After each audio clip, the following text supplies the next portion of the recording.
Yes, sir. Out of the night that covers me, black as the pit from pole to pole, I thank whatever gods may be for my unconquerable soul.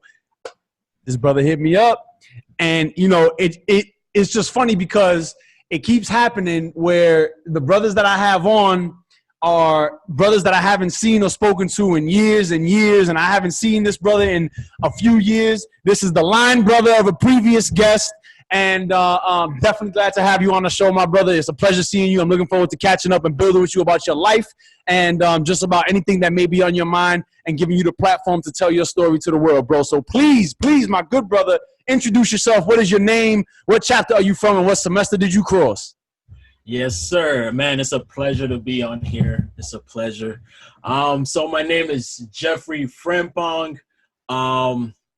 I crossed Spring 14 from the Empowering Elegua chapter at DePaul University. Shout out to Elegua. Yes, sir. Yes, sir. Yes, sir. Your founders need to hit me up, man. I've been reaching out. They've been shady, but we'll talk about that another time. Yeah, they're busy men, man. I know they're busy men. But yeah, I currently reside in the city of Chicago. Shout out Chi-Town. Shout out Chi-Town.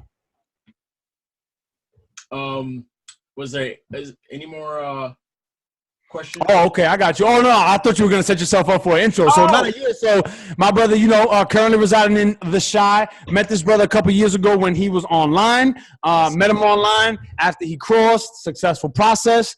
His chapter actually flew me out to Indiana to do some of my poetry work out there. That was an amazing event with a couple of very talented brothers. They did a couple of workshops. That was an amazing experience. First time that far out from New York City. They flew me out. Paid for the flight. I was at the airport like, damn, Elegua holding it down. That was an amazing talent, man. We pay for talent. No doubt. So yeah, my good brother. So the purpose of this platform is to highlight upstanding Upsilon men and eventually the sisters. That's coming soon. So I figured I'd just give you the platform to talk a little bit about your early life, talk about your story, talk about your journey through life, man, based on the conversation that we was having before we went live. I already know that you have a lot of good things to say, and we're going to have a good build here today. So tell the people a little bit about how you grew up. I know you mentioned to me that you were born in Africa, in West Africa? Yes, sir. Yes, sir. So I was Talk about it, man. I was born and raised in So wait, I'm sorry. So before we even continue, right? So that's the thing, right? We say Latino fraternity, but we're, it's so much bigger than that.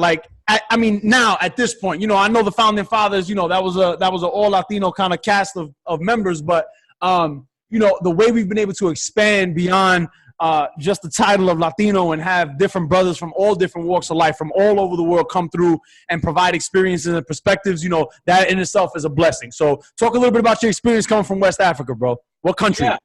Yeah, so I was actually born and raised in Ghana, West Africa. Shout out to Ghana. We're currently actually having the year of return, baby. I know all about it. Tell the people what the year of return is, because that's something that is on social, but I don't really see a lot of people I see conscious circles talking about the year of return, couple pages here and there, but very few people actually know what's going on. So talk a little about the year of return, bro, before you get into you. Yeah. So the year of return actually is an initiative that our current president put into place. So this 2019 was actually the 400th year since transatlantic slave trade.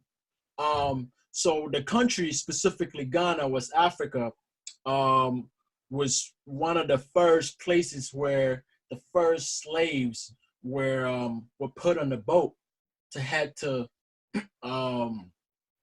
the Western Hemisphere towards the United States and the Caribbean. And 2019 marked the 400th year of that.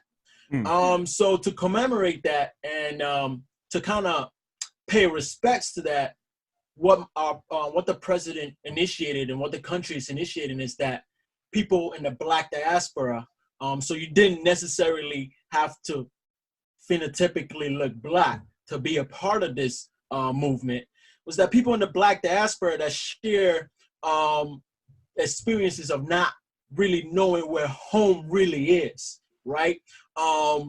Would find their way back home, where everything really started, I know that in the United States, Black history doesn't really start beyond slavery.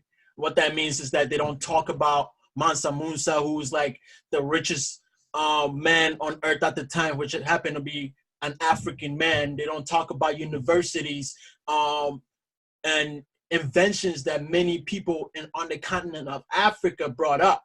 So a lot of time people don't really know their history beyond slavery. And so the initiative and you know, if I could just cut you off for a second, being that, you know, I work with the very young people that you talking about getting that type of education, you know, it does something to the subconscious mind of a melanated individual to grow up in the education system. But, you know, I understand, because this education system wasn't necessarily crafted for our young people to begin with.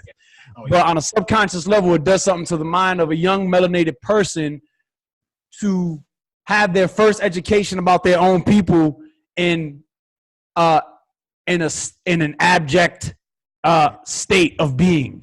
Yeah. You know what I mean? In a state of already, you know, yeah, you ain't got no history. You started. And the thing is, like, my parents' generation got told straight up that your people don't have any history. Like, my parents tell me stories about, or, you know, they've told me a story from when they were younger that they've been told they had no history as Puerto Ricans.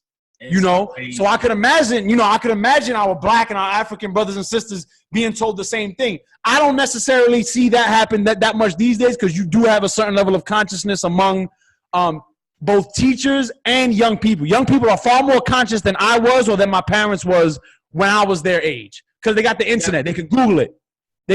And, you know, the content that's available, you know, just kind of naturally increases awareness and consciousness. But absolutely. Go ahead, bro. Yeah, definitely. I'm glad you brought that up, talking about how subconsciously, like, your history could be erased, right?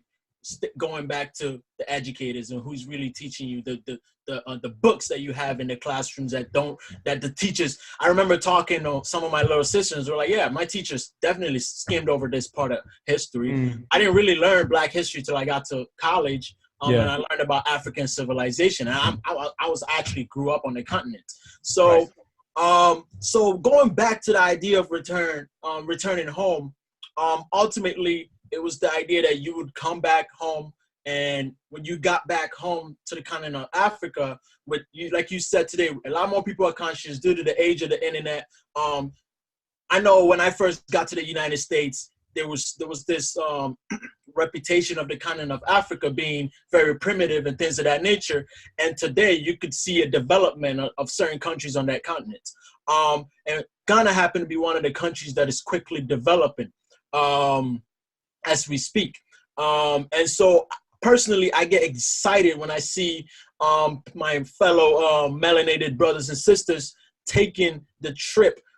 Instead of going to Spain, or, you know, not that anything wrong with Spain or England or whatnot, but instead of taking those trips, actually taking that pilgrimage back home, and really, and what is really cool about that pilgrimage is that we have a castle out there called Elmina Castle, and that's the castle where they kept the slaves before they departed on the ships. That's the one that's near the beach. It's near the beach. Yeah, right? yeah. And I actually plan on going with some friends. This December 2020.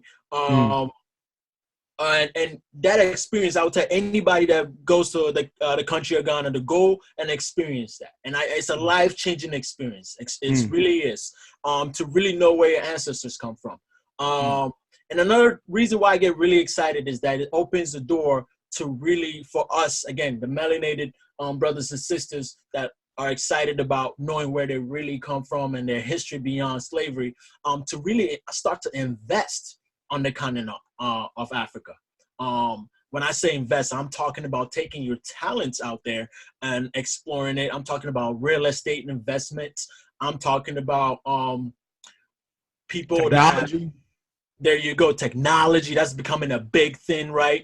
And the speed of development since I visited about 4 years ago, it's insane with technology these days. So there's actually a lot of space for next leaders, right? Within the next 10 years, leaders on this continent, especially this country, for the space of healthcare, technology, legal, real estate, are going to be needed. And there's an opportunity to really really make something for yourself out there in that country. And we are the country of Ghana. We're very welcoming. Our culture is amazing. We got good food, good music. We're generally a happy society. And if you go ahead, you had a No. question?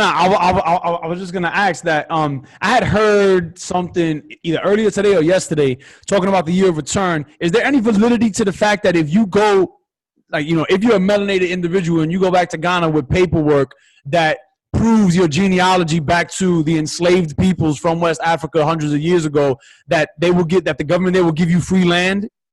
Is there any validity to that? I haven't actually. I have to do a little bit more research to that. That is an initiative that they are working on currently. Oh, okay.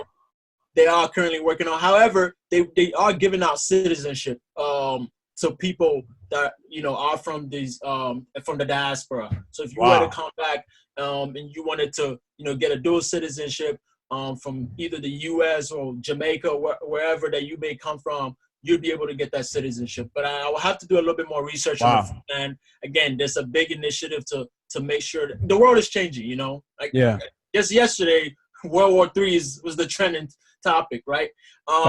So the world is definitely changing, and I believe it's time that us melanated brothers and sisters start looking back home and start looking at the possibilities of what the continent of Africa can offer. Because so what do you say to what do you say to individuals, maybe even brothers that may have this perception of Africa? Because there's a lot of people, a lot of young people that I work with. I got this perception of Africa, of it still being a primitive, backward, not civilized, are the words that they like to use. What do you say? What do you specifically tell, an individual? And, I've been having conversations with a lot of people. I'm not in the business, me personally, of convincing anybody of anything anymore. I'm just standing on my own square and my truths and the things that I know. But, what would your response be to that kind of mindset, Yeah, that kind of mindset goes along with the subconscious kind of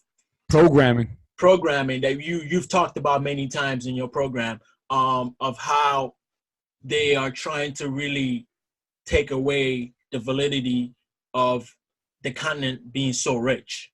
The continent of Africa is I believe is the richest. It is the most mineral rich. All your cell phones, the computers that we're on right now, all the cameras, all of that is from that continent. And so minerals used for the batteries for these devices from the continent of Africa. Only oil as well. So that's part of the subconscious programming, to really take that away from you while they go out there and outsource these resources for themselves. I know that the Chinese recently heavily invested, become heavily invested.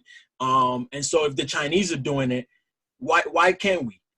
That's our home. You know what I'm coming? You get where I'm coming from? That's our home. So one thing I will tell people is research. Do a lot of research. I would say, in the end of the day, propaganda is propaganda. Whatever that the news may put out to have you believe the continent is like, or have you may or may not be that way. I say, do your own research.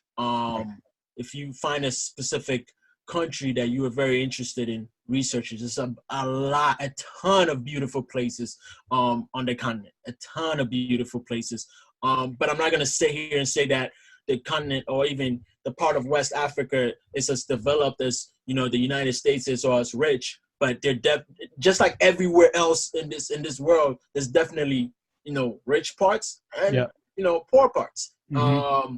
However, but I would say most of the time, do your research, see for yourself. And more importantly, nothing is more important than experience, right? And I'm glad our generation is becoming more conscious, and we're traveling a lot more, right? We're taking time off of work and traveling a lot more, saying that, I've worked this many times. Let me take some PTO out. Let me take a flight to this place. We're hearing that a lot more. And so that gets me excited, because that means that people are not just going to be talking about going back home or seeing the continent of Africa, but actually experiencing it. Right. And that gets me excited. Wonderful, bro. Wonderful. So let's talk about that. Talk about a little bit about, your child. So how old were you before you came from Ghana to the U.S.? So I was basically born and raised in Ghana, Accra, West Africa. I moved to the United States when I was about 10 years old. Damn, so you had your formative years Yeah. in your mother country. Yeah. I had my formative years in my mother country. It's actually interesting how I came to Bro, the talk a United little bit States. about life over there, man. Yes. Not to cut you off, I'm just so curious, bro. I'm so curious.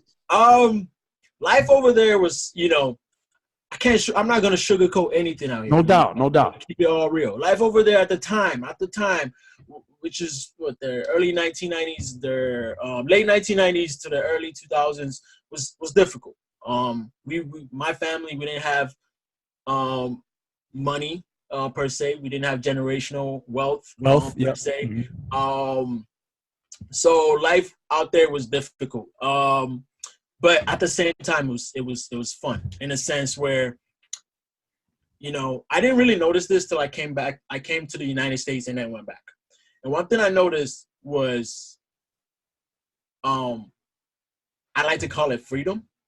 And it's an odd thing, but coming from a society like that where everybody looked, talked, acted, ate the same food like you, and then going to a country like this where we have what we call the melting pot is so different.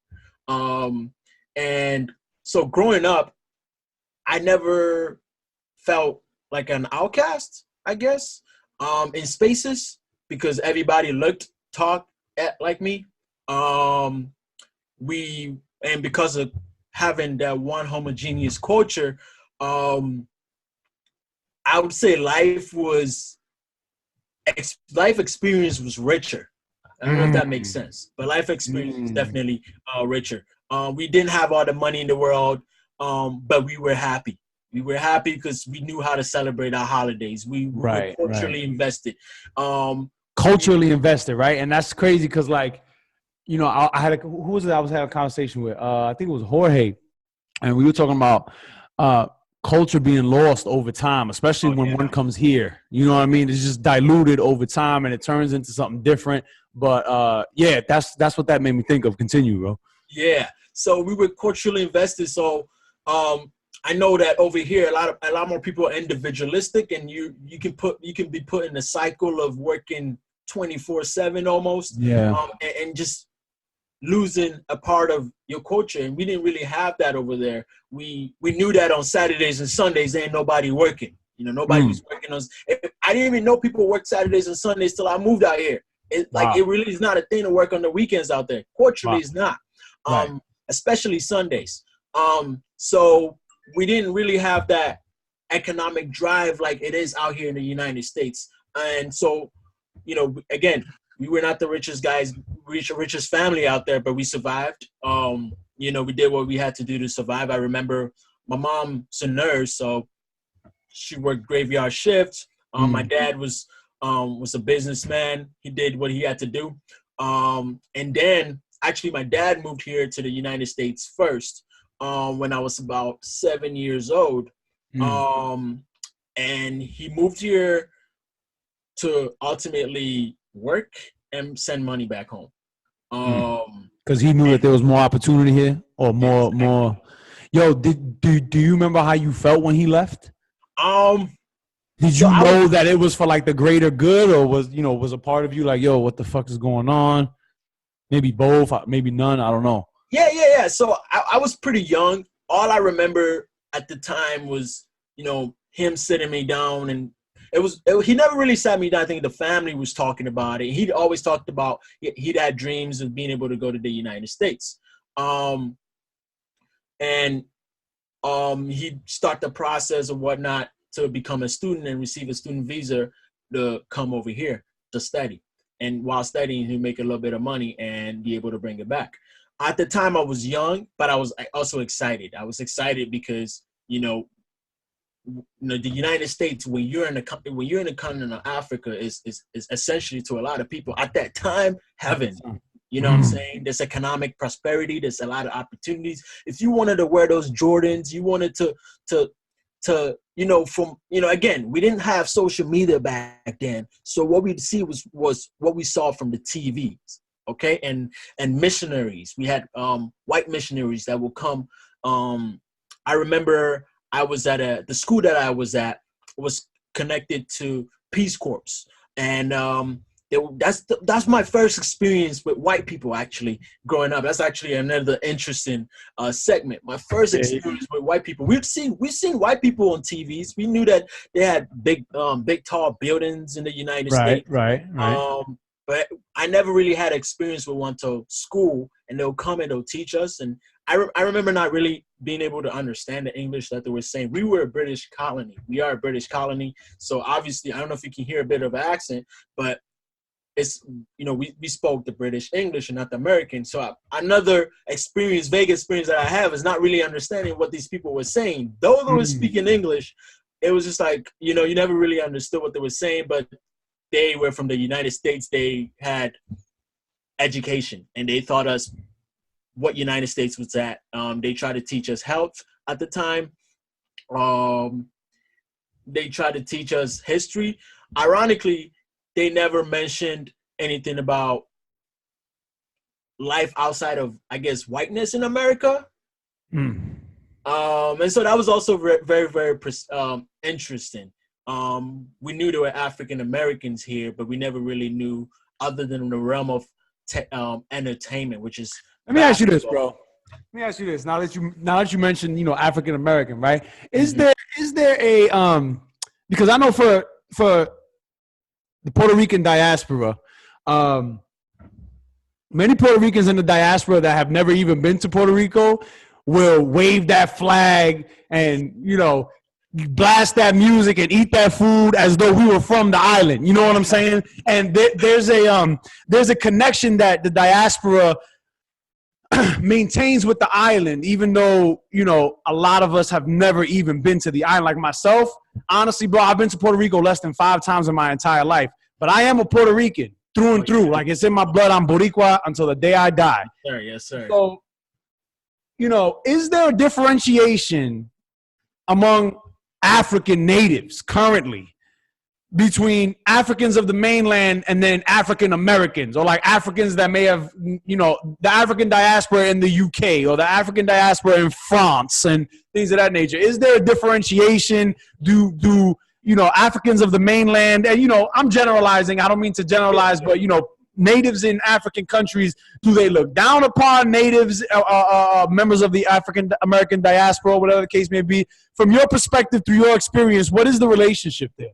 I'm very curious, because I've heard a couple of things before. I've heard a couple of people talking about, the thought process of African natives. What's your take on that?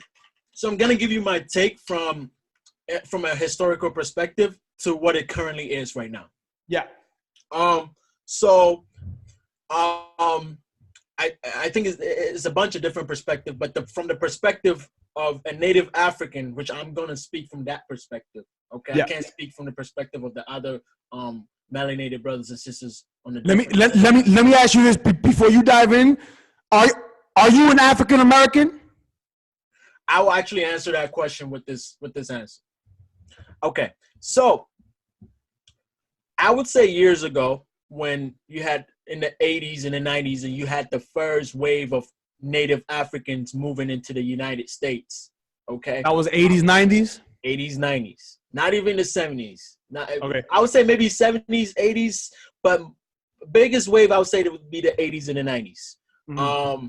We had the first wave of Africans, and this would be educated, highly educated. If you were going to come from that continent, right, to the United States, you would come in to be educated.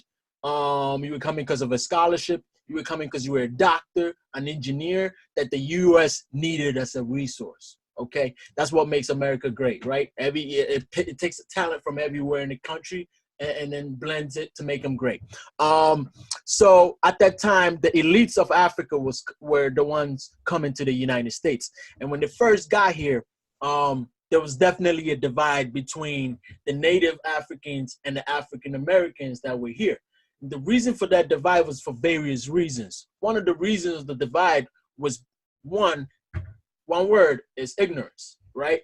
Not really being educated on both sides of the aisle So that's one. So you had the highly elite Native Africans coming here and seeing some of the lives and the lifestyle of African Americans that were in the Bronx or in the South Side of Chicago, because they came when they first moved to the U.S.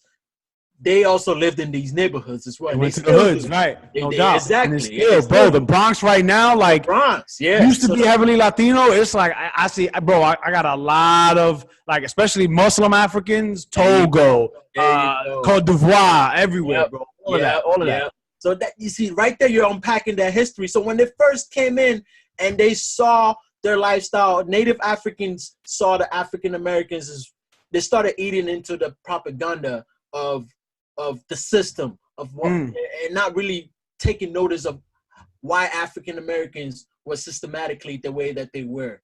Okay, so the Native Africans saw African Americans as lazy, right? How do you live in a developed nation like this, right? I came from one of the poorest continents in the world, and I'm still fighting for an education. I'm still fighting to do this, and I come here, and despite the fact that you left home 400 years ago, you don't got fathers in the house. Ooh. You don't got you guys are in jail disproportionately. You guys are not getting educated without taking into consideration what the system, right? The system of oppression had done to African Americans. Right. And so there were years over time, over generations. There you go. So there were years of this divide and look down upon the African Americans because of that. On the other side of the aisle, African Americans also look down upon the Native Africans as well, right? Because that I've seen. Exactly, right? Because guess what? They also add up on the propaganda, right? Yep. You know, they'll start calling you names, right? You come from this primitive country thinking you better than me. Yep. You know, what do you got to eat? You know, things of that, little things like that. I know when I first started going to school here, I'm gonna talk about that later on as well. That I had jokes and jabs like that thrown at me coming from the continent. So, yeah. So on both sides of the aisle, that's what we call ignorance going on, and people not really truly understanding each other, right? And I remember even times where in the Native African communities, you were looked down upon as a man if you were bringing an African American woman to the house. Now I'm over here opening up some crazy cans right now. But it's true. It's real though. You know what I mean? Like this is not, you know. And again, I gotta say, like, you know, what these brothers talk about on this show and on this platform, this is simply their truth and their stories. You know what I'm saying? Have your disagreements, have your opinions, or whatever the case may be. Feel free to speak them, but these are these brothers' truths, and that's what this is about. Yes, sir. So at a certain point, it was actually looked down to bring on an African American woman to your household, to your family, and so ultimately, again, it was just the ignorance that was going around, and it was just feeding up onto this system of oppression. Bottom line, bro, if a cop stops me today with my melanated skin, he's not gonna double check to see what continent I'm from. We are all from that one spot in this world, and we are all black. Again, but blackness is very, very complex. So I'm gonna go ahead and answer your question. Are you African American? Yes. The simple answer to that question is yes. And there's various reasons to why. Yes, I am natively African, but I've lived most of my life here in the United States. So that's one. So I've been able to pick up on the culture. And as a U.S. citizen now, I am considered African American. I know it's complex because some people will say African hyphenated American, or you know, whatever you may call it. I am in the system now. When I say I'm in the system, I'm a United States citizen in their system, and in their system, whenever I go looking for a job, whenever I go trying to do anything in the census, it says African American. So that's what I call myself. That's what I consider myself. However, I am big on culture. So I maintain the languages that I speak. I speak 3 different native languages. I still maintain, again, the religiosity that comes with being African. So that part of African before the American, that's the part of identity that I bring in. But that's intact. Exactly. In the end of the day, though, I am African American, whether I like it or not, because I am in their system. I am in their system. I again, a citizen of the United States. So I can't sit here and say, and try to separate myself and say, no, I'm somebody special. I'm from and I see that a lot, right? I'm from the motherland. I'm from no. You're in their system. You're paying their taxes. Right. You eat from there. You got a Netflix subscription, bro. Exactly. Stop playing. Exactly. You got Disney Plus, bro. Relax. Exactly. So, no doubt. So I don't see myself as somebody special when it comes to answering that question. But okay. going back to the two, the diaspora. Thankfully today there's woke culture, right? Everybody's trying to be woke these days. That goes back to your words, consciousness. And with woke culture comes research, right? And not for everybody. Not for everybody. Disclaimer, because we got Twitter now and everybody's a lot of professor. It's a lot of people that sleep woken. There you go. There's a lot of that going on. However, there's a little bit of consciousness compared to what it was. I would say like as a whole, consciousness in general has swung a little higher. You know what I mean? Exactly. It swung higher. And with that being said, people are quickly realizing that we were feeding into the system, right? We were, it's not what it was. You coming in here and looking down on somebody, your brother, your sister, it's not what it is. And then as Native Africans, during the age of wokeness, we start learning African Americans, they were seeking something, right? They were seeking home. They were seeking a certain self-consciousness. They were missing something. And now that I'm older and I'm a bit more conscious, like again, when you look back to civil rights movement, or like the Afro, right, with the pig and the African diaspora flag, those are all signs that people were looking to be connected back home. Right. And so as a Native African, seeing that, you quickly realize that, hey, we have a connection here. No doubt. We are the same people. And so today, more than ever, you are definitely seeing a lot more Native African with African Americans in terms of relationships intertwining.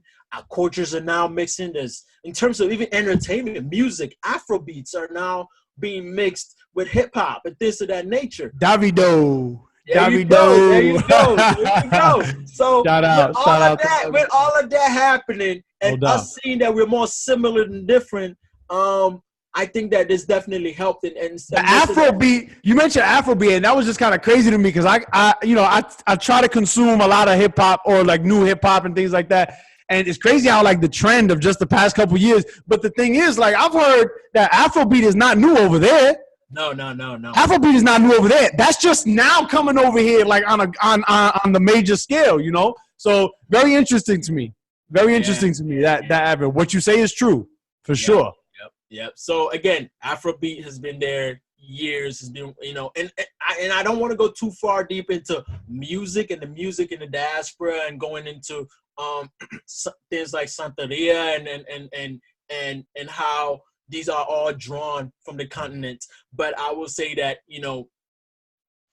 one thing about us Africans is that music is culturally ingrained in us, and it's been something that's been passed down for generations. That's DNA. That's DNA, man. DNA for us, right? Yeah. The way people dance, the way people move, those are all DNAs. But at the end of the day, us seeing, the Afrobeat being mixed in this new culture, because the bottom line, and I will tell you one thing that every Native African, some people wouldn't admit, But people in the diaspora know that African Americans, not Caribbeans, not European Africans, African Americans, more than likely are the most influential people in the diaspora. Okay, I'm talking about global, athletics, music, culture, fashion, everything. I mean, I'm talking and looking back, being back home in Africa, and I remember some of the fashion that we had. It's crazy though. Like, we didn't even have IG, no Facebook, nothing. But like, we were somehow able to see the fashion that they were rocking over here. Bow Wow and all these guys was rocking over here, and we wanted to be like that. We wanted to be like that. It's crazy. Yeah. Like, I had never seen Michael Jordan play basketball before, but I had MJ jerseys. I'm like, whose man's is this? You know what I'm saying? Like, that goes back to, you know, like Michael Jackson. Like, this man like ruled the world. And now hip hop, bro. Hip hop. It's crazy. Global. Billion-dollar industry. Multinational billion-dollar industry. Big. And it's all run by one subset group of people. Those are African Americans. Of people who are exploiting the culture, man. Exactly. Exploiting the culture. Exactly. You absolutely right, bro. It's crazy because as a native African, we look back and we're like, man, like, despite the oppression and what is these African Americans, bottom line is, the reason why I'm sitting here is because, and maybe the reason why many other, you know, Indians and other migrants from other nations that came later after the civil rights movements were here is because of African Americans. People do not realize that sometimes. The civil rights movement. If it wasn't, what would a man like me be doing here if it wasn't for the civil rights movement? I'll probably more than likely still be in Africa, because I don't think I'd want to be in a segregated nation, right? Let me ask you this now that you mentioned that, because I've heard this before, and I would like to get your thoughts as a native African. Some people say that integration was the worst thing to happen to melanated peoples in this country, because pre-integration, you know, we talking about Black Wall Street, we talking about Black-owned businesses, we talking about Black-owned banks, and, you know, airlines and bus lines and things of that nature, and that there was a certain degree of prosperity among heavily melanated individuals, you know, pre-civil rights era, pre-integration. So what are your thoughts on that? Because I have heard that before. A lot of people say Dr. Umar Johnson, he mentions that a couple of times. There's other couple conscious, prominent speakers that talk about that integration was not a good move for melanated people in this country. What are your thoughts? My thoughts are pretty simple. I would disagree with that. So the reason being is because whatever system of oppression that was going on during integration, during the Jim Crow era, when whoever was saying that there was Black prosperity, for instance, the Black Wall Street, which was, you know, we all know what happened to the Black Wall Street, and things of that nature. I don't want to get too deep into that. But I would say that whatever system of oppression that was going on during the integration, it's still, there's a mirror in that same system of oppression that's happening post. I think I'm confusing the words integration. During segregation is the same issue that's happening during integration, but I would say a little bit less of an obvious system. So in answering that, which may be a little bit selfish, right? This is coming from a native African, so it may be a little bit selfish. But in answering that question, I think if people, melanated brothers and sisters, want to truly experience prosperity, it'll have to be back home. It'll have to be a place where the system is built for you. All right. I look into this. I tell people this every day. The Constitution, right? Could you believe I live in a country when the Constitution was made, I wasn't considered a human being? And Who's changed that? I mean, think about it.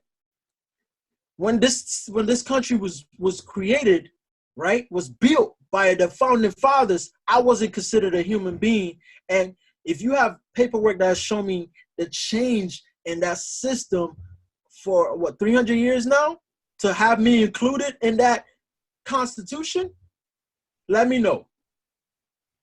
But from the jump, from the get-go, this country, right, honestly wasn't built for melanated brothers and sisters to be prosperous. And so, again, going back to my selfish nature as a native African, I would say that the same idea that they're talking about, the Black Wall Street, the real estate, the happiness that they believe that they would have if we were segregated, will actually be optimized and maximized if you were actually on the continent. Again, selfishness a little bit, but if you were on the continent and on this and built a system that was naturally built for you to start off with people that are actually that look like you, feel like you, and believe in you, supporting it, I think it'll be much more prosperous, because you can separate, you can do all of that. In the end of the day, though, we're all humans. We all need each other. We all need each other to a certain capacity. So the idea that, you know, we're all going to be like, when we separate ourselves, we're going to be just fine, or that the world is too complicated today. It's too complicated today to think that that ideology will work out the way that they're saying it. So I honestly disagree with that. Okay. But I do have a vision. I do have a vision for people in the diaspora.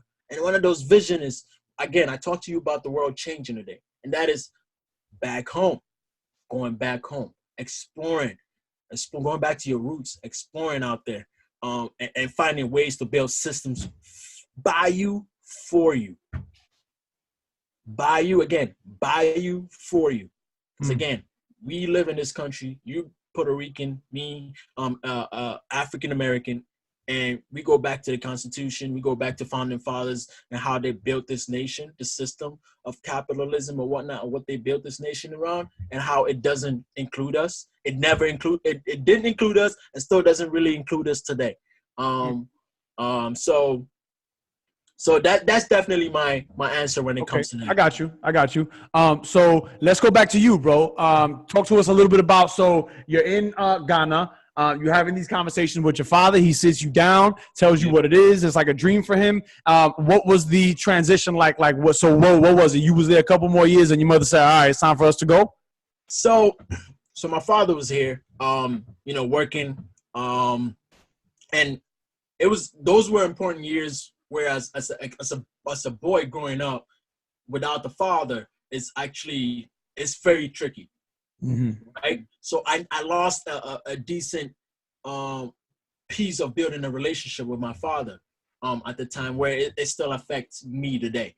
And how I communicate with my father because of that. It wasn't like it's his fault or anything like that. Those were pivotal years that I didn't have a father figure in my life. So I actually resonate a lot with the system that puts fatherhood out of the households of African Americans, and that's a totally different conversation that we can have on another day.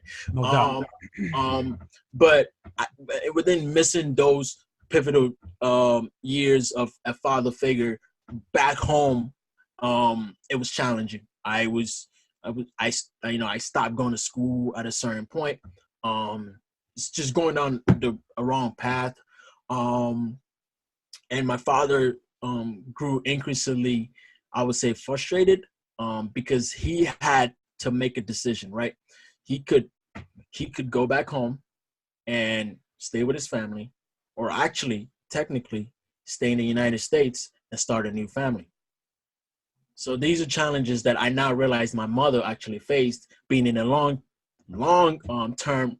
distance relationship with my father without FaceTime. I mean, come on. None of that. This is a continent away. You get what I'm saying? This man was in New York, and he was in the Bronx at the time. And we would get to speak to him maybe once a week when he made enough money to buy a card. And so I never really had that relationship with him growing up. However, he took a risk. He took a risk to come back home. but before taking the risk, there's a I don't know how much of immigration do you know, but there's a lottery system immigration that was going on. I believe Trump is trying to cut it. From last time I did a little bit of research on that, but there's a lottery immigration in which the United States do for poorer nations with lower GDP rates, and in hopes that they will be able to bring some people from the continent and bring them to the United States to be prosperous. That way, that was when the United States was not what it is today. They were helping, still being imperialist, but helping in a sense. My father came back and says, yo, we're doing this lottery. What are your chances of winning the lottery to move to the United States? So when he came back, everybody was pretty much like, yeah, you're pretty much stuck here. You came back. You know, you went to the U.S., you failed, and you're back. My father, you know, through whatever vision that he had my mom go do the lottery.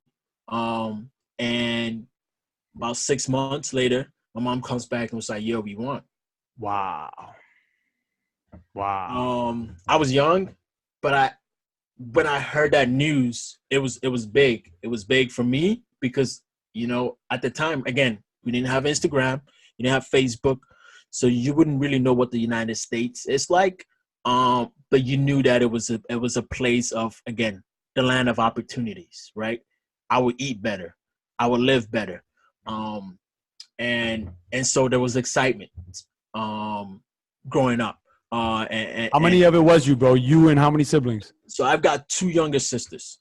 Okay. So I was the oldest boy. I was the oldest, and so when we got the news, we quickly packed up, and 2006, we finally moved to Chicago. We moved to Chicago, and then bro, what was that? What was that transition like for you, bro? Were y'all like?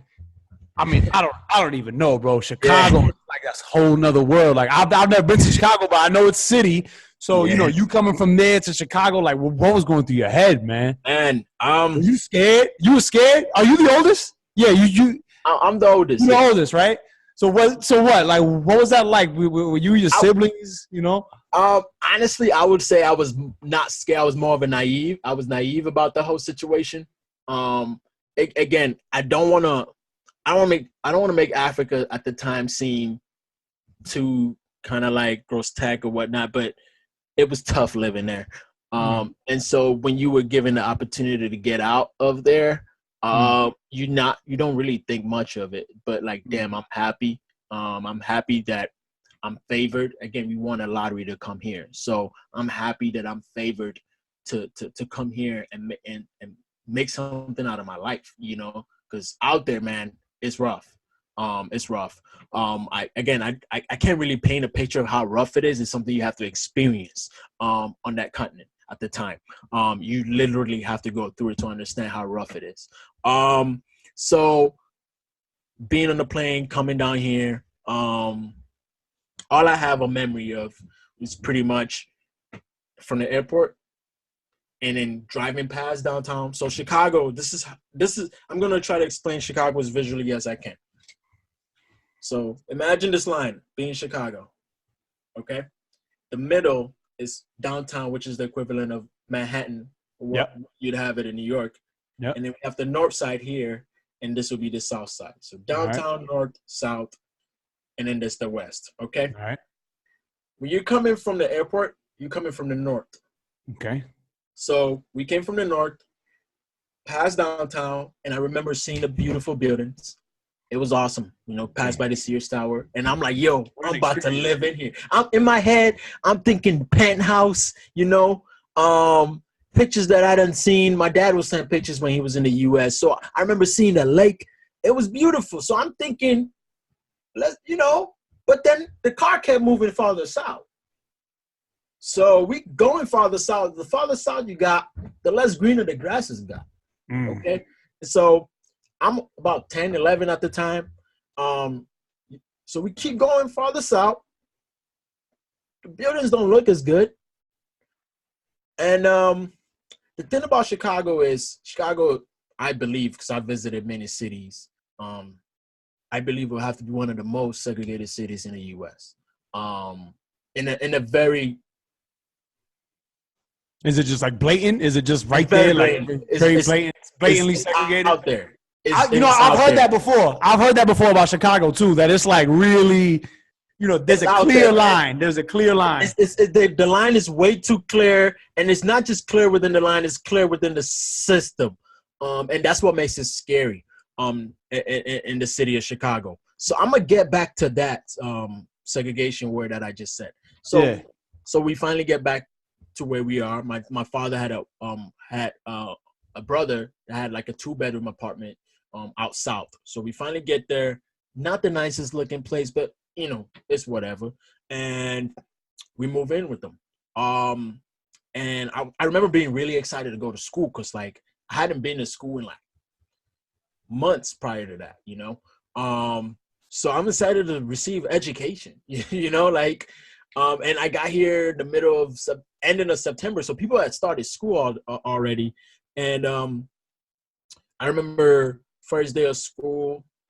Now, was like, what grade do you enter? 10 years old. So, you like what? 4th grade, 5th grade? Yeah. So this will actually be 6th grade. Okay. 6th grade. Yeah. I remember because I remember I was supposed to be 7th grade and I got here and they were like the age or whatnot. You going to 6th grade, which was actually perspective, probably one of the best things that happened to me because the difference between a 7th grader and a 6th grader out in the South at the time is a pretty big difference. Had a lot of kids failing at the time in these failing schools. So there's actually a big difference between the 7th and 8th grader and the 6th grader. But I started off at 6th grade and right off the bat, there was culture shock, right? Again, I remember that seems to be a recurring theme on the show, dealing with culture shock in different ways and forms. Like I just had my last one was with Chuck, and he was talking about culture shock coming from the public school environment into the private school environment and dealing with that. So yeah, talk about that. So there's culture shock, and to give you a perspective, the school is currently shut down. So I'm just giving you a quick perspective of the type of culture shock that I had to deal with. So again, ironically, the first teacher that I had was a white man, named Mr. McMahon. Shout out to Mr. McMahon. Shout out to Mr. McMahon. Damn it, influential teachers, man. It's powerful. Know. Yo, and I said on the last, somebody else I was talking to, like the influence that educators have, bro, that shit transcends race, bro. That transcends race. Like, some of the greatest memories with some of my teachers, they were white teachers. They were brown teachers. Man, the value of an educator can't be understated, man. Man, this was an educator that had been to the continent of Africa prior, so he was fascinated by me coming into class and him having the opportunity to educate me because again he had the passion. He's been to the continent before to try to teach. So he didn't see me he was one of the first teachers that didn't see me as a liability, but more of an opportunity to feed his passion. And that was a blessing because he was honestly one of the few that had my backs. I got in there and bro, okay, so another thing that people may not realize is that people from the south side of Chicago, accents and dialects are actually different regionally in the United States, right? The way you guys speak in New York when I go out there versus the way somebody would speak in Atlanta versus the way somebody would speak in the south side of Chicago is actually completely different. It's very odd. One country, but there's always a different tone or accent or whatnot.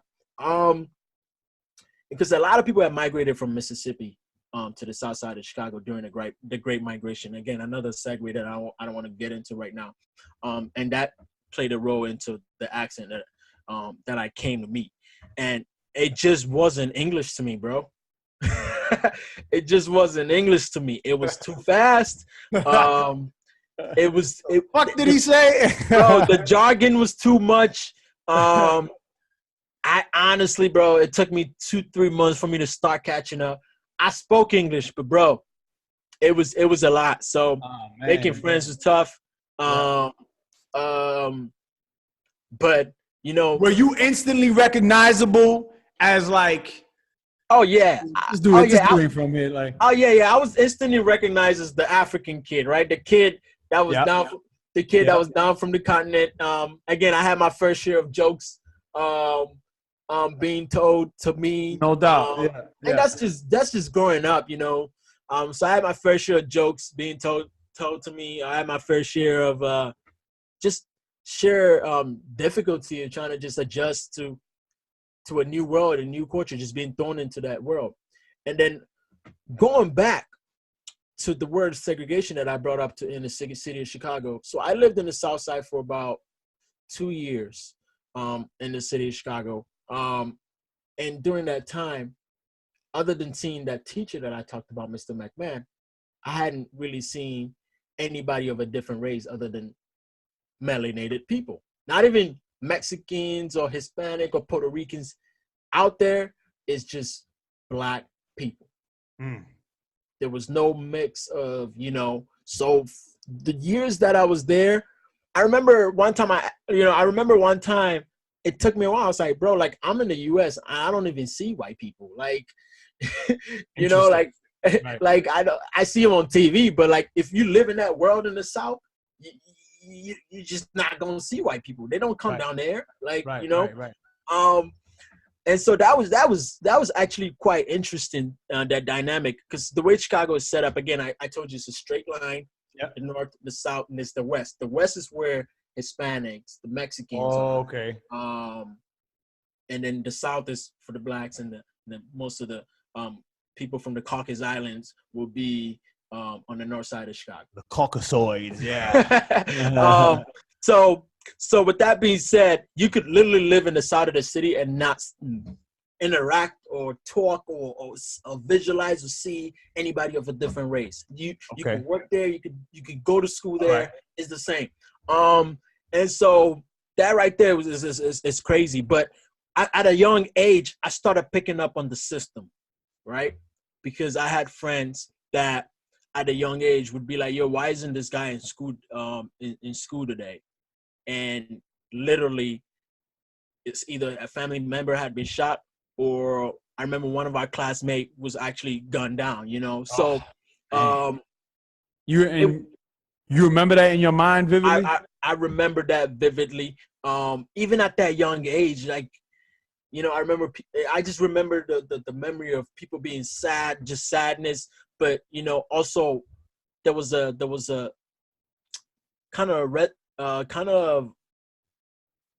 it was almost like it was a regular thing. Right. That was just commonplace. And so growing up quickly, I had to realize how to move in the streets. You know what I'm saying? Was you out there, or was your mother and father the type to have you inside all the time, or they let you go? So when I first got here, I was inside. Eventually, you start growing up and you want to go see what's outside. And so I would say I was outside, but I always had an older head on my shoulder. People always said that. Because I was able to I came from a different place. So I was able to quickly pick up on certain things and started internalizing and actualizing why certain things were the way they were, and figuring out if I wanted to be a part of it or not be a part of it, find ways to not get myself involved. So I attribute my ability to be, I'm somebody that, like, you put me in any environment, I will adapt to that environment and be that environment. So it's a good and a bad trait, because you can put me in rough whatever and I will adapt to it just like that, and I will rock with them and I will live with them. You could put me with a bunch of Harvard kids and I would be speaking and, you know, articulating sentences that you could not think that I'll be able to articulate. So and it was all because of my experiences coming from a different place and finding ways to survival instinct is like this for anybody that comes from the native continents. So my father saw that in me and was like, yo, we got to get this kid up out of here. He didn't like that. He started seeing me going out a little bit more. He started seeing me acting a certain way. I was picking up the culture, basically. And my father, like, he started putting in work to get us to the north side of the city. What age we talking about now that your father's coming to this realization? Are you older now, middle school? this is older. This is going into 8th grade, going into high school. Yeah. Yeah. Okay. Because again, my father, one of the smartest men that I know to this day, he knows the pivotal ages of a young man. He knew that if I were to stay in that environment at a certain age, I would probably not turn out the way I turned out. So he grinded and got us up out of there. And so towards 8th grade, I moved to the north side of the city. That's when I started seeing different cultures. I started seeing more white people. I started seeing more Hispanics, more Asians. I had never had experience with Asians before till I moved to the north side of the city. And graduated 8th grade, and it was time for high school. And so now I'm going to talk about my teenage years, my high school years. So I was educated in the south side of Chicago, where public school, obviously, and education is pretty poor. Like I said, the school's closed down today. So that's how bad of education I received. Public, I'm assuming, right? Public. So when it's time to go to high school, Chicago has an elite system, which I think New York also has, taking a standardized test. You get to go to, in Chicago's, to a lot of people, it's literally life or death. I mean, that's going too far, but the way you make on the test will literally almost 90% of the time determine your outcome as an adult. Right. So when it was time to take the test, again, I'm going to go back into the system a little bit. So in the city of Chicago, we use a tax system. I think every city probably use it. I don't know the local government with other cities. But what that means is that your education is solely based on the area that you live in. Okay? So if you live in a poor area, the funding that you receive, the attention that the school receives, things of that nature. So for instance, a kid living in a poor area, the average kid may receive like $300 to fund their education. Somebody in a really rich neighborhood is receiving like $5,000 to fund their education. That big discrepancy is huge. And that right there leaves little to no space for somebody coming from this poor neighborhood to even make it out, envision college, envision anything. It's that much of a discrepancy. Right. Which is also underlined with standardized testing. So it was time to standardize test. Took the standardized test. I've never been great at test taking. And again, like I told you, you either did pretty well, you got to go to these elite schools, or you went to what, quote unquote, what your neighborhood schools are. And if you were going to your neighborhood school, you better be ready, right? It's you were gonna meet the gangbangers. You were gonna see fights on the hallways, and you knew your chances of making out was slim. That's just the reality in the city of Chicago. But at the time, there was something called charter coming up. I don't want to, again, I'm gonna not try to get too deep into the idea of charter schools or whatnot. But I took the test. I did okay to get into like the lower end elite schools, which were actually too far for me to go to. So I was getting ready to go to my neighborhood school. And then I remember my counselor, my mom wasn't happy about it. So my counselor brought up the idea of applying to a charter school. I wasn't happy with it. I wanted to go with my homies that were all going to the neighborhood. Oh, so they were all going to the neighborhood school. Exactly. Right. So my homies that, will eventually become Latin Kings and all these gangster disciples and all, they were all going out there. So I'm like, yo, that's the pipeline. What are you doing? What's this charter school thing? My mom secretly applies me for it. And then literally 3 weeks before, she submitted the paperwork without you knowing. Without me knowing. I'm under the impression I'm going with the homies. Yep. So 2 weeks before school starts, she's like, yo, there's this charter school that opened up right here. You going. Man. Blew yours. Man. Blew yours. I remember telling my friends, everybody making fun of me because they got to wear uniforms. And it was a charter school. They were going to straighten you up. The idea I've been in the charter circuit for several years already. I've been in the charter circuit. But that's what technically saved my life. Looking back, right? Exactly. So, but bro, hindsight is always 2020.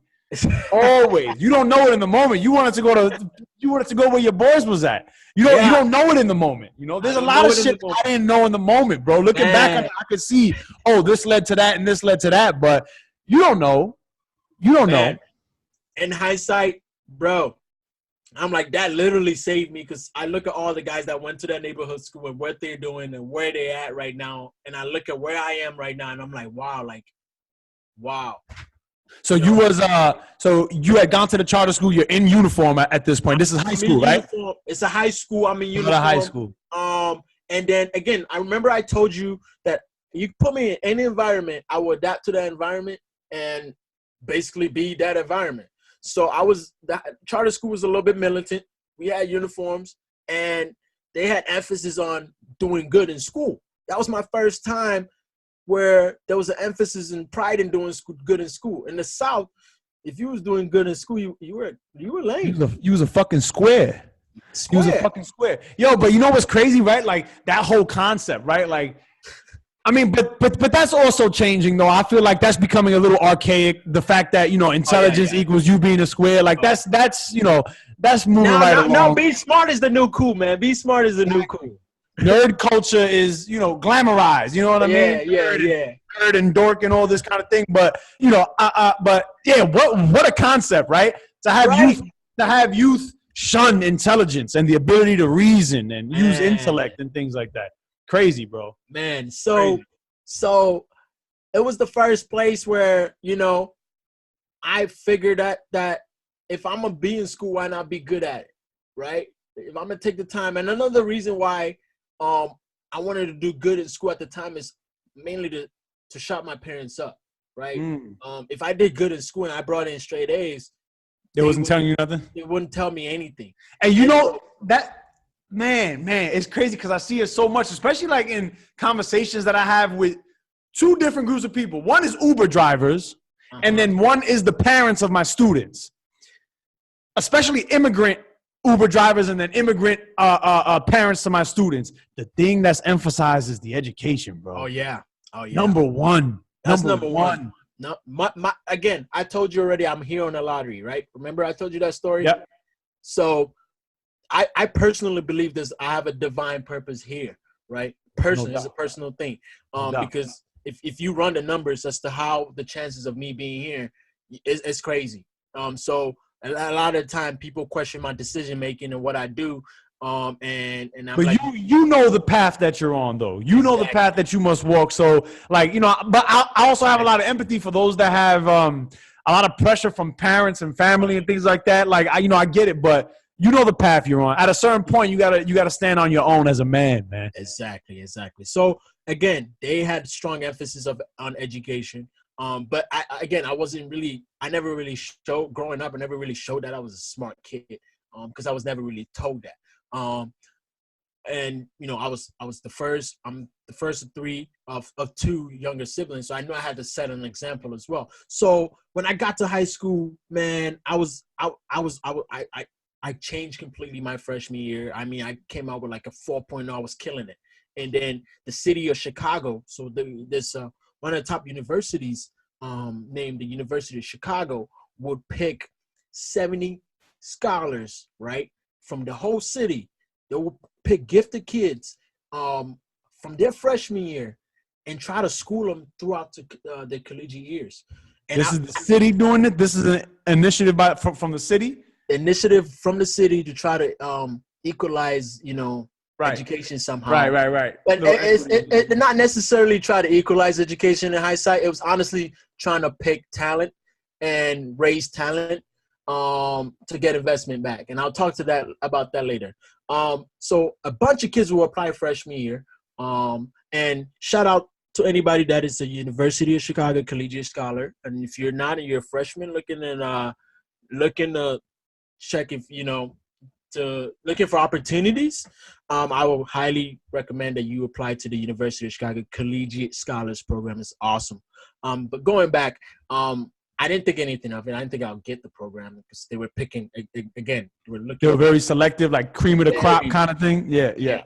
Very, very selective. They it was an interview process or whatnot. They're looking for specific kids. Right. And so I applied. My counselor actually, again, counselors, going back to educators.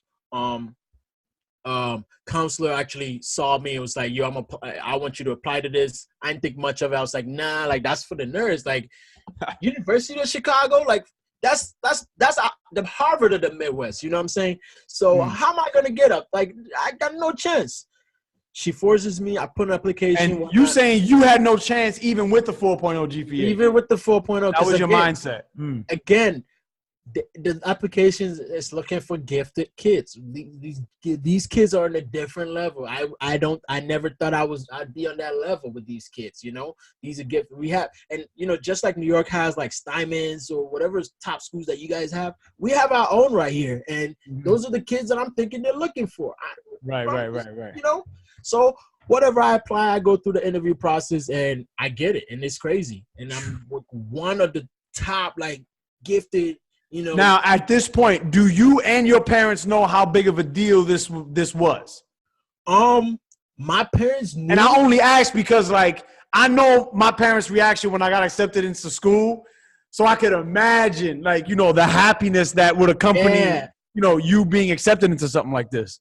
Yeah, so my parents are extremely ecstatic. They were happy. I didn't really know what to think of it. Because basically, it meant I was going to go through school year round. It was a summer program.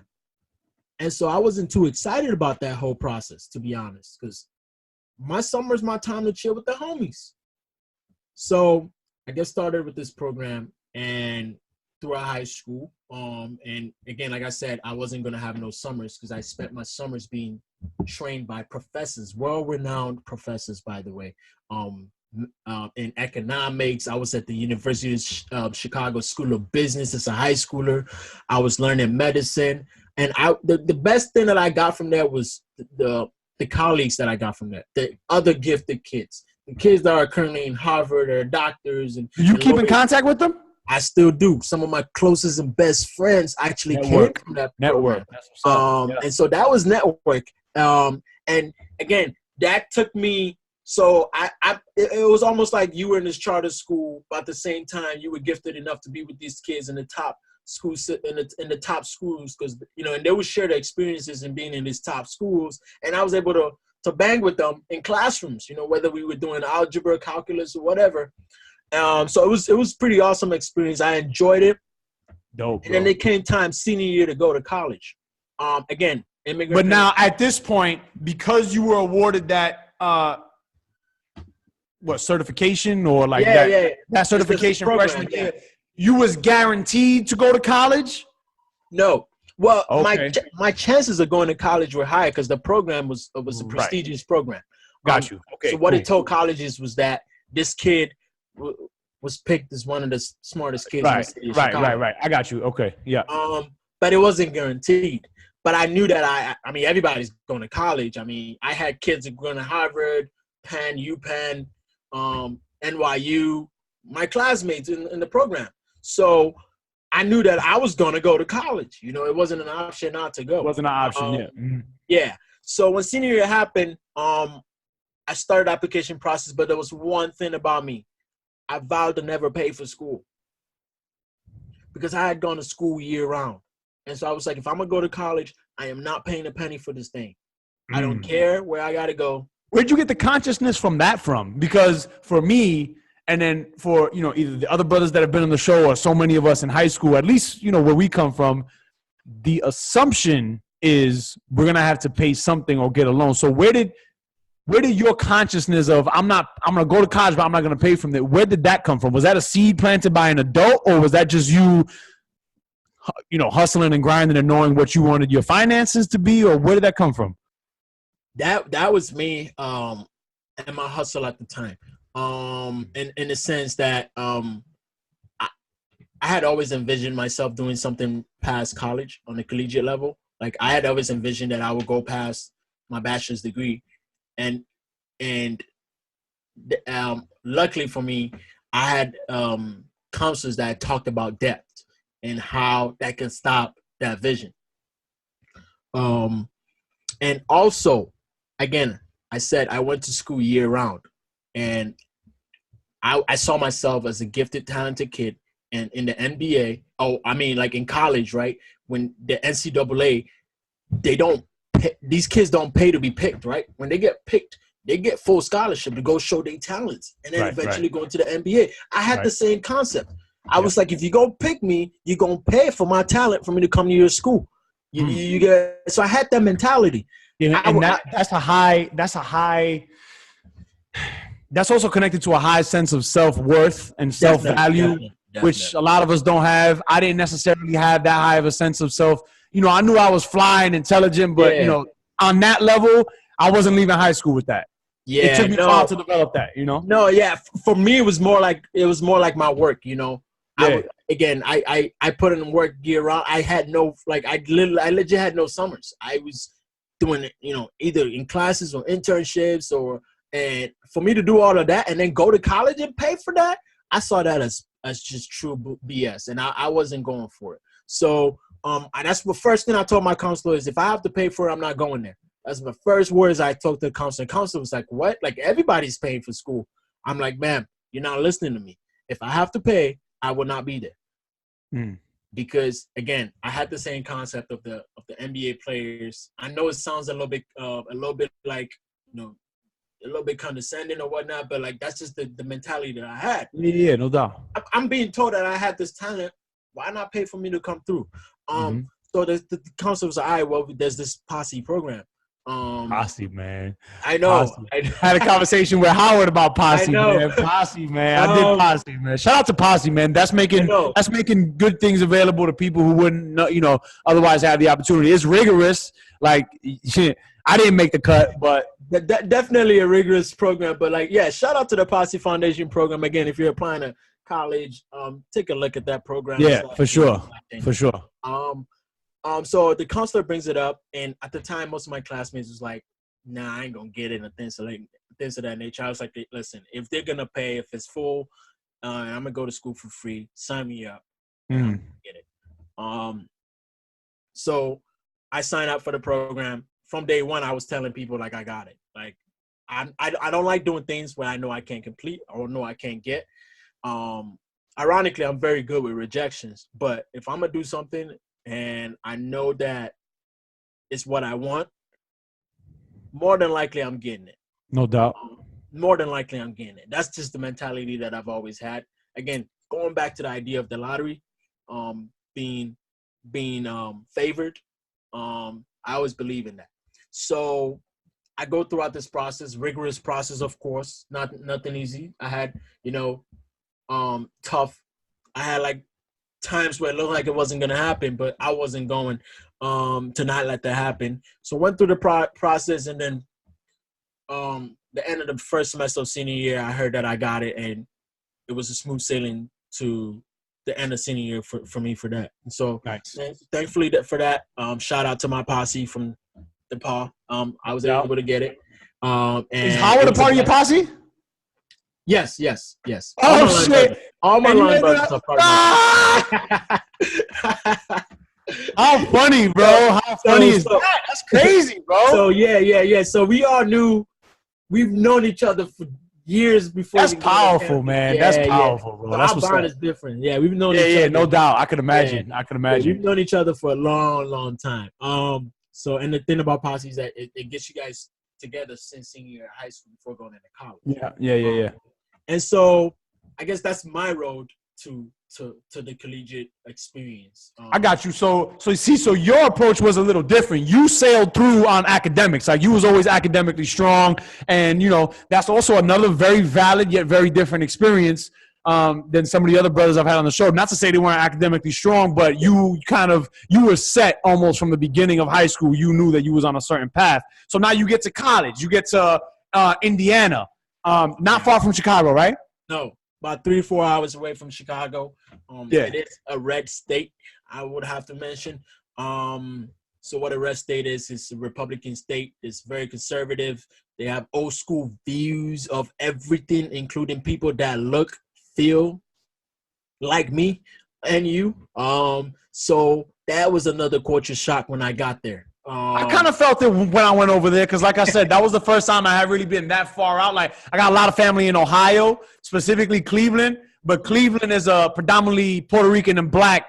Yeah. You know, it depends on what part of Cleveland, but I always went to Cleveland and felt comfortable. But it was the drive from the airport to Cleveland, or then when we go to like the malls or the public places. That's when I realized, oh, this ain't the Bronx. This ain't the Bronx. I'm gonna tell you something about the Midwest of America. The Midwest of America is quite an interesting place. I think, I don't know how to really put it. It's just different from the East and the West. Yeah. And again, I'm still trying to grasp my mind around why the Midwest is so unique to even the South. And there's certain times, definitely a lot of there's the reputation that the South is like really conservative, really racist, or like, you know, they got the hardcore guys in it. But like the state of Indiana is where the KKK started, right? It's right here in the Midwest. And like I went to school like not even an hour away from where the KKK started. Like, and I remember being introduced to the idea of what they call sundown towns. So sundown town, what is that? Sundown, yeah, town. So if anybody's from the state of Indiana, they probably know. So what it means is that there are towns in the state where when the sun goes down, you better not be seen if you ain't white. I have to do research on that. Sundown town. Yep, the sundown towns. Where you're introduced to concepts like that, which is a reality for many people, where you hear stories of the kids from the urban city of Indianapolis going to play basketball in some of these suburban places, then passing by sundown towns and dealing with extreme racial discrimination and things of that nature. Like I remember the first time I got called the N-word at a gas station, and it was me and Howard actually at the time. He'll be able to tell you this story vividly.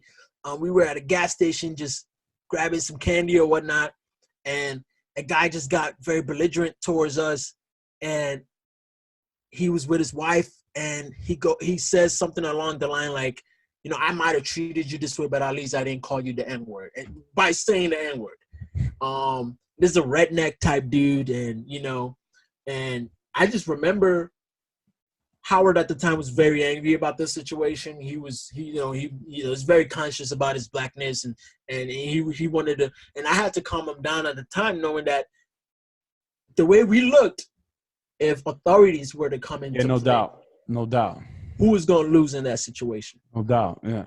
You know, and that's just the realities of being black in America. Again, I'm gonna kind of piggyback off of it and talk about what I'm doing currently right now. Yeah, no doubt. So those were some of our experiences throughout school. So let's go here, right? Let's go here. Let's go to LSU before you deal with now, because I do want to make the connection.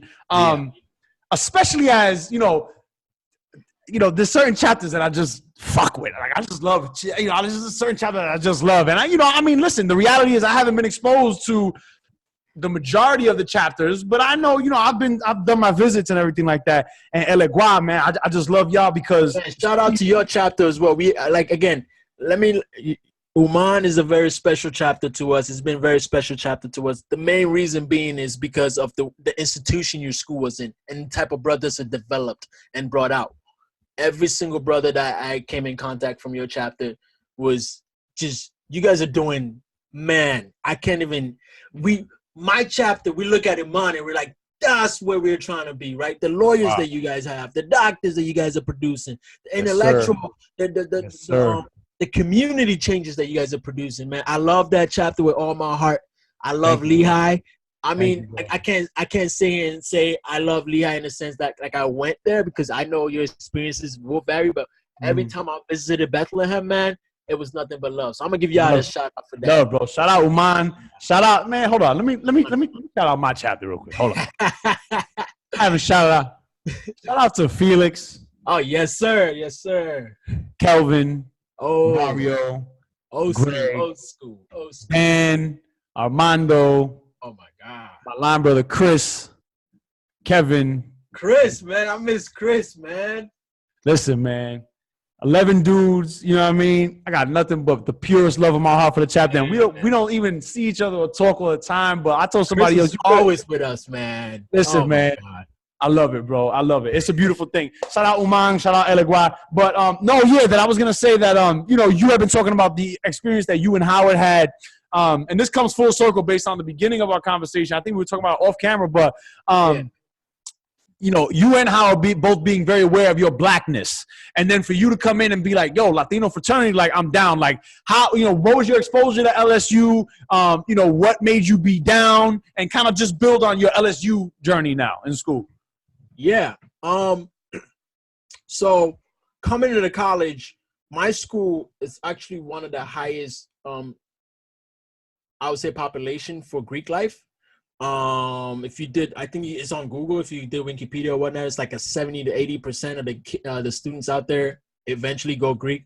So when we went on the college our freshman year, everybody and their mama was pretty much Greek. We had all types of organizations there. IFC, you know, Penn Hell, historically African American organizations, multicultural Greek orgs. And so the culture was very vibrant. Did you have a concept of fraternities and sororities when you were entering in to college? Honestly, no. Because the common theme for me has been only what I've seen in movies with the white fraternities and sororities. I had no idea, zero clue that there was black and Latino or melanated fraternities and sororities at all. You know what I mean? Again, same experience. I knew there were black fraternities and sororities. I didn't know there were multicultural ones. And I also knew of white fraternities and sororities. Got you, yeah. But I didn't going into it. I always said it was nothing for me. You know, I've always been an individual kind of guy. Did my own thing, and so the idea of like just being in a frat never really enticed me going into college. And so when we went into college at the time,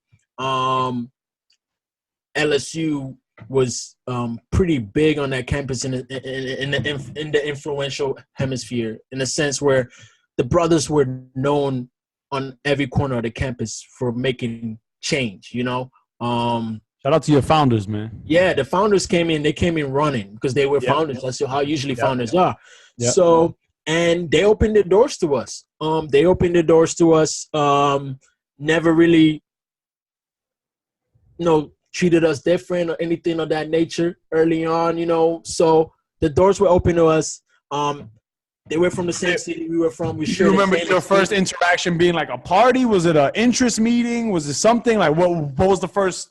Oh, LSU. Man, honestly, my first interaction with them was going to their house. The brothers never really rocked letters at the time, so I never really knew they were LSU. So later on, where I started paying attention to what Greek letters were, and then realizing that they were brothers of the fraternity. And then I became more of an interest when they brought more brothers on campus, and then I started seeing what the brotherhood really was about. Right, I started seeing more than the Greek letters. I saw self-actualization. I saw intellectual conversations being had. Yep. I saw that it was more than what Greek life usually is, and which has become just a racial thing, right? Like, if you were white, you go join in. If you were black, you go join these guys. If you were Hispanic, you go join these guys.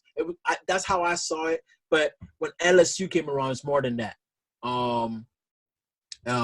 And doing more research on them and learning about how LSU is very culturally ingrained. What I mean by that is standing by the African man, the Taino, and the European, and just I just fell in love with that right away. I fell in love. Another reason why I liked it was the philanthropy. Coming from the continent of Africa, I actually had a few. I knew people that had HIV and AIDS. Even at that young age, I knew what that disease was and how it was plaguing my people back home. So I definitely resonated with that. when I got to college and noticing that it was the philanthropy, including the fact that one of our founders had the disease. So and just the bond that we created. When I wasn't even a brother, it was almost like no question I was gonna join these guys. And in hopes that in the future, people didn't really see Greek life as just a racial kind of thing, because that's how it was when I was on campus. Right. You know, a lot of people were joining because of their skin color, certain parts of their identity, and identity is a very complex situation, very complex Concept. Yes. Yeah. And people like to just put people in boxes and just keep rolling. And I Right. wasn't about that. You know, you were not gonna keep me in a box and keep me rolling. I was more than what you the African kid. I'm more than the athlete. I'm more than this. I can DJ. I can write. I can articulate. And so prior to even going Greek life, people had already put me in a box of where they believed that I was going to go and whatnot, because it was such a small campus. So to their surprise, I ended up coming out LSU, and it had to be one of the best decisions I've ever made. I've met and traveled, and I met the most amazing people. I am still in relations with the most influential, supportive brothers and sisters. Shout out to the Muse. Shout out to the sisters. Yeah, shout out to the sisters. That that I don't know if I'll be able to receive that type of support if I was in any other organization, to be honest. So that's literally how I became a member. Awesome, bro. Awesome. So you pledge. Is it what year do you pledge? Freshman, sophomore? This is my freshman year. Wow. My second semester of my freshman. So I was one of those guys that did it early on. And you rode the wave all the way through, man. I rode the wave all the way through. I mean, the process took me to uncomfortable places, like no doubt, out of the state. You know what I'm saying? I had never been out of the state before becoming a brother. I'm in places in Jersey, Philly, Delaware. And I loved every bit of it. I really did, bro. I really did. This is the first time I asked this question on camera, and I kind of regret now not asking it to my other guests. But would you pledge again? Would I pledge again? I 100% would pledge again, bro. I think easily. No. Hear me out. I think I would, knowing what I know now. No doubt. If I don't know what I know now, I don't think I'll do it again. I got you. But knowing what I know now, I more than likely will do it again. Because again, the experience I got. I remember when we got to Brooklyn. I think it was Brooklyn where we picked you up. You probably don't remember this, but we went to Phoebo's place. And that was my first time meeting you. I'm like, yo, who is this? He's like 6 foot tall. I don't remember. Yo, tell me this without revealing too much. You know what I mean? Tell me the story, bro. This is good. This one is for the brothers. For any brother out there that you reconnect with, like younger bros that you may have seen online, you know the feeling. I got a good feeling. I'm happy. This makes me happy. Goddamn it. Yo, so my cacique, which other organization would see as dean, drove us to Buffalo. John, right? No, this was Ricardo. Oh, Ricardo. Oh, okay. That's right. John is the cacique of the founding line. Yeah. Got you. That's your grand cat. So we come from Buffalo upstate, and we ride through Brooklyn, New York. I don't know if it was Brooklyn. I think we're going to the Bronx. Somewhere around there. All I know is we went to Phoebo's crib. So you happened to be on the way, and we picked you up. You sat in the front of the car, and then I'm not going to go into any detail, but we had a little bit of conversation with you. I remember kind of pissing you off a little bit because I asked you a very sensitive question about your previous process. And it didn't, you were pretty much like, yo, that's the past. You know what I'm saying? Wait, let me just correct that. You did have, we'll talk a little bit more about that offline, to be honest. I bet. I got you. I remember just asking you a few questions about the process, and you were like, yo, that's like, what questions do you have that I can feed you to propel you today? What you're asking me is not going to do anything. You know what's interesting? We can stop there because I don't want to, I don't want to any sensitive information, but I would like to talk to you off camera about it. But the way that I see it is, bro, that's what it's about. Since I've crossed, I've just been like, yo, I'm crossing already. I'm crossing in my senior year. Like I'm on my way out. So like, I'm doing this for me. Give myself a rite of passage as a man, so to speak. I was cognizant of that as I was going through it, which is what made it so powerful for me. But then I was like, yo, every new blood that I touch after this is gonna be, I'm gonna do in my way, the most that I can to value, bro. You were definitely like touching because you told us you were very like vulnerable right off the bat, and no, I wasn't like that at the time. But you were very vulnerable, and you were very influential in the sense of the way you carried yourself. I remember like talking to Howard, like, yeah, we're probably gonna keep in contact with this man for years. Yeah, man. When somebody carries themselves a certain way, they're going places. And you happen to be one of the brothers that just came out that way. You were right off the bat, and you were, following the spirits of brothers like Phoebo. Which shout out to Phoebo, one of the most influential brothers that we have, and to come into manifestation 6 years down the line, we're having a conversation. Yeah, and that's just evident to. Right. I was just about to say, like, that's a testament to the brotherhood, like, but the true brotherhood, like, you know what I mean, like the part that really is about like camaraderie among men, and wanting like steel sharpens steel. Like, I want to see y'all succeed. I know y'all want to see me succeed. Oh yeah. And this is what it's about for me. Like, bro, I take this very seriously. Like, I take the fraternity and the oaths that I made, and the things that I spoke at the probates and the chants. Like, I take that, bro. I did a 44-mile bike tour of the Bronx. This was 2 years ago. And I found myself going, LAMBDASIGMA. Like, when I was at the end, when I was like, yo, I can't do this no more, I was like, nah, let me just go back into it. So I take it very seriously, bro. Man, it's life. It's for life, man. Women that I've been involved with that want to know about this and that of the frat, like, I take my oath seriously. I don't talk, you know what I mean? Like, this is not something that I used to do. You understand? Like, this is forever, for the rest of my life. Yes, sir. You know what I mean? Beautiful. So, all right. So you cross, you continue Elegua's legacy on campus. Yes, you graduate. I'm sure your parents were besides themselves when you graduated. Oh, yes. They're firstborn. Firstborn, first generation. Wow. Graduating out of college. It's almost like there's a glimpse of the American dream, right? I was just about to say that. I was just about to say that's the dream. Yep. Graduating from college in general, and more importantly, graduating without a penny pay. So I guess that also brought in some excitement. So I finally graduated, brought in again, carried the legacy of my chapter. Shout out to the boys that came after me. Shout out. And post-graduation hit, and this is where you start realizing what adulthood and manhood is. Man, post-graduation, quickly realized what manhood and adulthood is, and the pressures that it came with. So I graduated with a political science degree. I did pre-law. So throughout college, I pretty much knew that I would come out and want to eventually go to law school.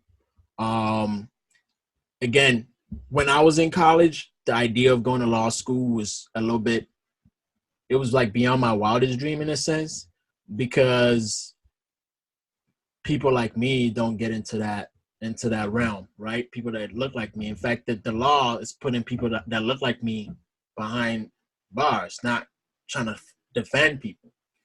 But I grew a passion for it for various reasons. One of the first reasons why I grew a passion for it was in the realm of public health. I had my mom who worked 2 jobs in order to able to afford healthcare benefits for herself and her family. And just the idea that I would come to a country like this, which is deemed economically and in terms of GDP, what the most prosperous country, richest country in the nation, and have people trading drugs to survive. Again, I'm not going to get too much into detail on I guess the policy. Do you hear me? Yeah. I guess the healthcare policy, because it's a complex entity. Yep. But just seeing that, I've always wanted to be a difference maker. I've always wanted to be an advocate for people within that realm, because you can tell that there's a system built. We're not just systematically oppressed when it comes to education, when it comes to our access to technology, but more importantly, our access to healthcare. And that right there is just something that never sat right with me. So that was one. Two was there's a specific experience that happened to me when I was in college that made me say, I am going to go do this. So when I got to college, prior to getting to college, a few years before getting to college, we moved into where I live right now, which is a majority white neighborhood. Quiet, it's safe. The average like income here is like $500,000 a year.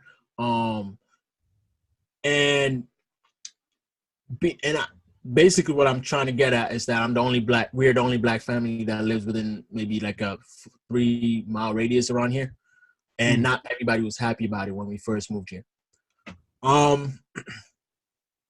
And in college, I came back on a break. And I remember one time going into my house, I see a bunch of cops and FBI agents pretty much looking to question me and ultimately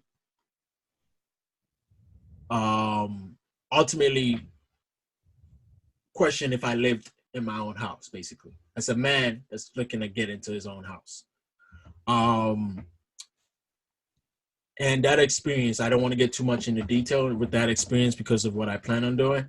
But that experience right there transformed the way I view the law, and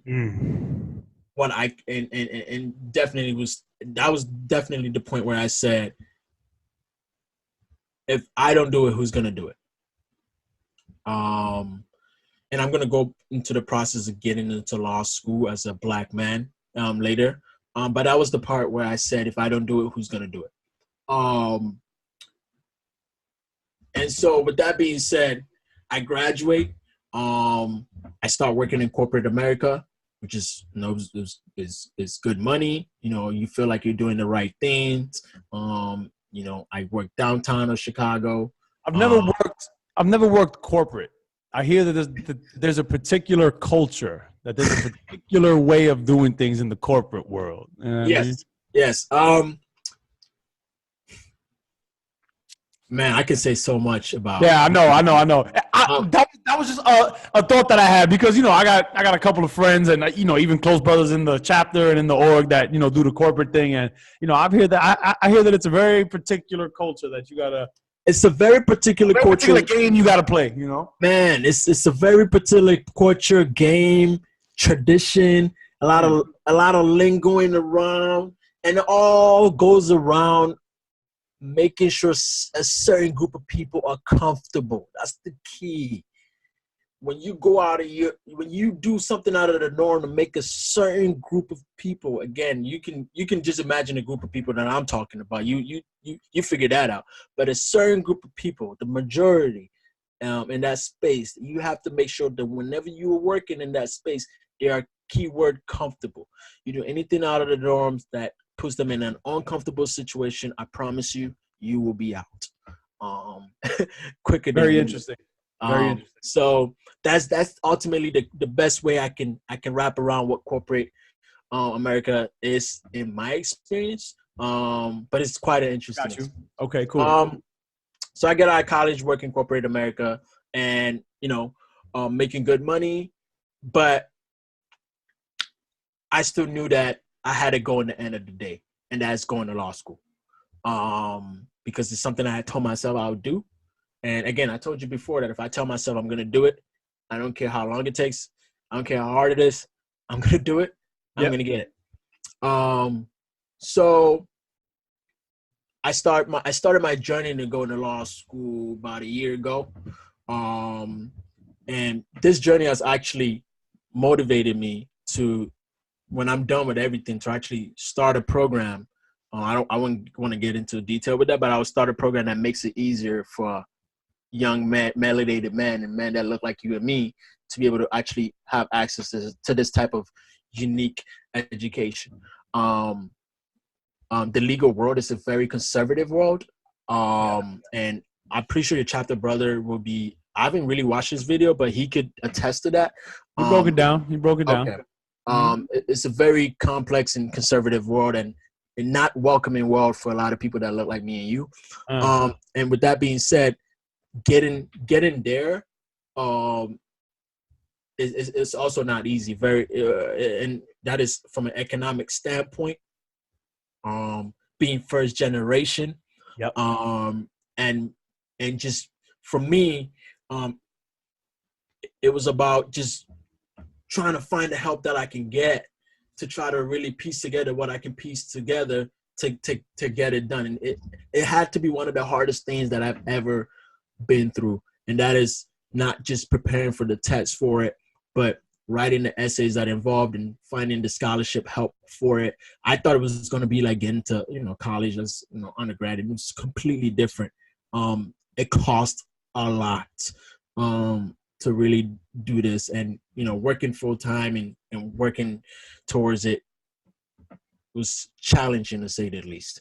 But throughout it, I want to be able to do two things. In the future, be able to create a platform to make people like you and me aware of. I get stopped a lot. I already told you about the community that I live in. So when I'm driving, I get stopped a lot. I want to be able to create some type of platform that makes people that look like me and you aware of the law. Find ways to bridge the community of law enforcement and the people that live in a specific community, and making it easier ultimately on people that look like me and you when they get stopped. Whether it's in a form of an application, or on a certain platform somewhere or the other. I plan on creating something like that.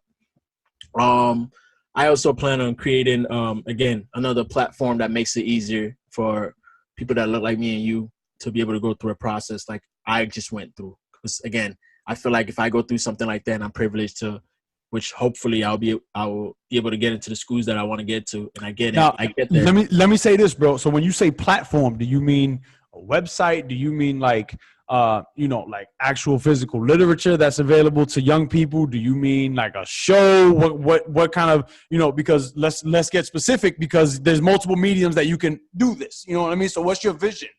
So my vision will be coming out with more of like something a medium that works for that generation. That'll be like an application, software. Oh, okay, right. I got you. Okay.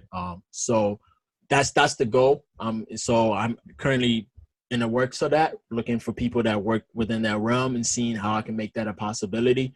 So that's ultimately the goal. So again, I don't want to give too much of a detail. No doubt. Yeah. Just because again, these are visions, and it's just the internet, and I don't want nobody taking it. No doubt.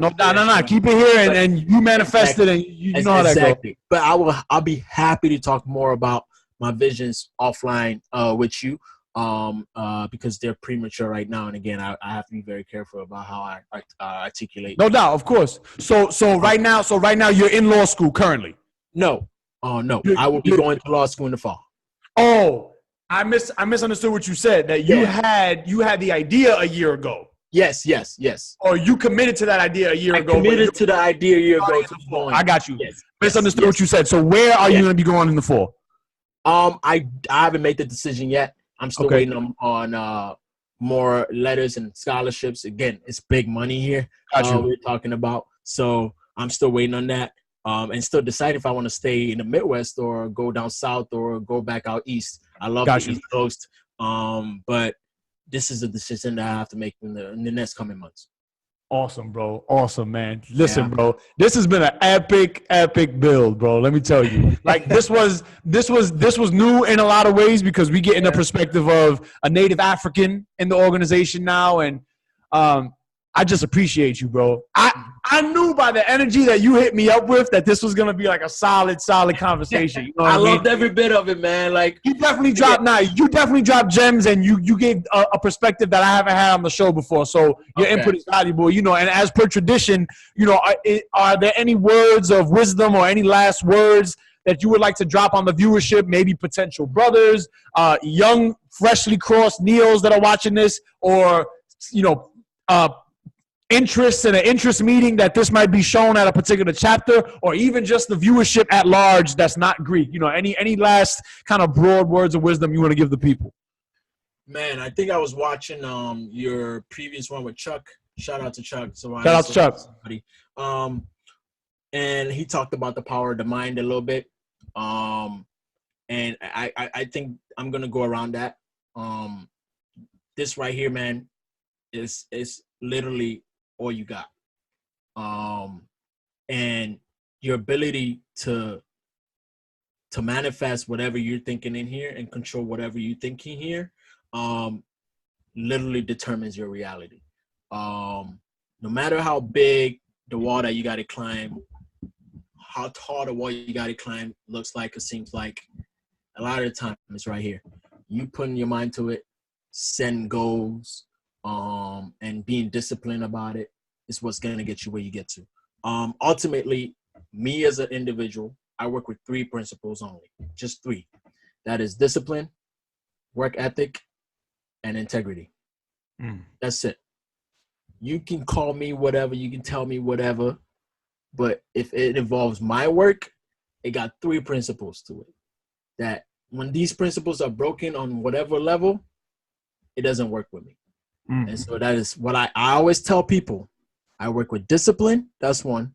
That means, what discipline means is that in whatever environment that you're put in, you know, you understand the rules and play with the rules accordingly, and follow through with what you believe in doing. So that's discipline. Work ethic is just your work ethic. You know, a lot of people like to say a lot of things. There's a lot of sayers out there, especially in today's world. Excuses. There you go. There's the tools, man. It's the tools. I see a lot of tools. Of the incompetent guy. I see a lot of tools, like, you know, and stop the tools. Stop the tools. Again, I would like to say it's easier said than done, but when you have the engine of a hustler, there ain't nothing to worry about. And I tell people this all the time. I do a mentorship program that I with a few guys that are currently in college right now, and I tell them all the time, because I have a vision of also picking out what I believe are diamonds in the rough. So going around and looking for people that have special talents and special abilities, but the society deems them not to pay attention to them because they don't have certain IQ levels or score levels. I consider them outliers, and I believe I have a vision of finding people like that and giving them a platform as well. So but that's a side note. But I guess going back, if you have the hustle of the engine of a hustler, ain't nothing you can't accomplish. And integrity is the third one. When it comes to integrity, man, that starts with being real with yourself. That's one. Again, in the age of social media, people say anything these days, man, anything. And like, be real with yourself. Be honest. Be honest with yourself. Be honest with the people you love. Be honest with the people around you. And that could take you, man, far. So those are 3 things that I tell anybody, both employers, both people that I'm going to work with, and even in relationships. I would tell you these 3 things that you're going to get out of me. And if these principles are broken, and it just wouldn't more than likely wouldn't work with me. Yes, sir. Yes, sir. So Discipline, work ethic, and integrity. My brother, I thank you so much for joining me on the show this evening. This was an epic build. And, keep doing what you're doing. Keep being the powerful, upstanding Upsilon that you are. But you're not just the Upsilon. That's just one label. And, you're doing noble work. I admire you. I got a newfound respect for you. And I just appreciate you. Got mad real love, brotherly love for you, my brother. Man, same to you, man. Same to you, man. Thank you for what you do for us. Thank you for your influence, man. Keep being the great one, man. We appreciate you. No doubt. Salute, my brother. Stay right where you are. I'm not going to end this meeting. We got to talk right now.